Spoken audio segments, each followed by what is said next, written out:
Scotland, Scotland, Scotland. Did I ever mention you're my second favourite country in the UK? I love Scotland, it's a beautiful place. My name, Cameron, comes from Scotland along with my family, and caramel wafers are one of my favourite biscuits. But by far my favourite thing about Scotland is that it is my home. I am from a united kingdom, a family of 4 nations standing together for a better world. Like any family, we have our differences, but have stood together throughout the ages. There are some in Scotland who claim to represent your views. The SNP were elected with a 45% of a low 51% turnout. So I think it's fair to say that the SNP cannot claim to speak for all of Scotland, since the majority of people didn't vote for them and most people didn't vote at all. Now let's tackle the referendum issues. Here are the facts on currency. There will be no currency union with the United Kingdom, and the pound belongs to the UK. Some have suggested using the euro, which is a failing currency, and you would have to be in the European Union to use it. Now the SNP says Scotland would stay in the EU because the UK is a member. However, the President of the European Council says a new independent state would, by the fact of its independence, become a third country with respect to the EU. The ex-President of the European Commission said a new state, if it wants to join the European Union, has to apply to become a member of the EU like any state. And the new President of the European Commission has said he agrees with this. The EU is not accepting any new states for 5 years.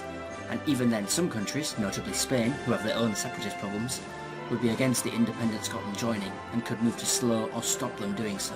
This means that Scotland cannot only not have a currency union with the rest of the UK, but also it could not use the euro for a minimum of 5 years, possibly more.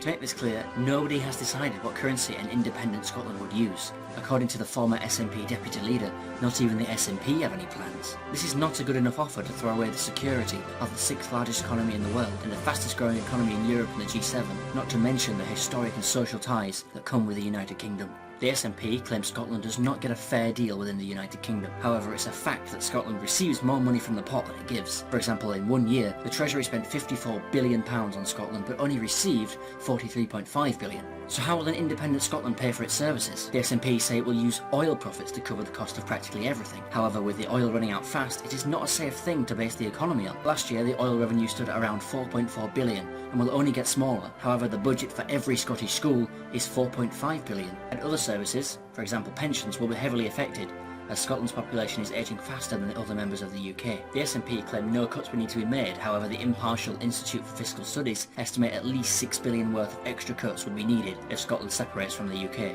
As a side note, the SNP like to say that a no vote would lead to the privatisation of the NHS. This may be true, but will have nothing to do with the Westminster government, as the health service in Scotland is 100% devolved to the Scottish Parliament. More devolution is coming with extra powers for Scotland, so do not listen to the dirty lies campaign that the SNP and Yes voters have deployed from the start. These are simply facts.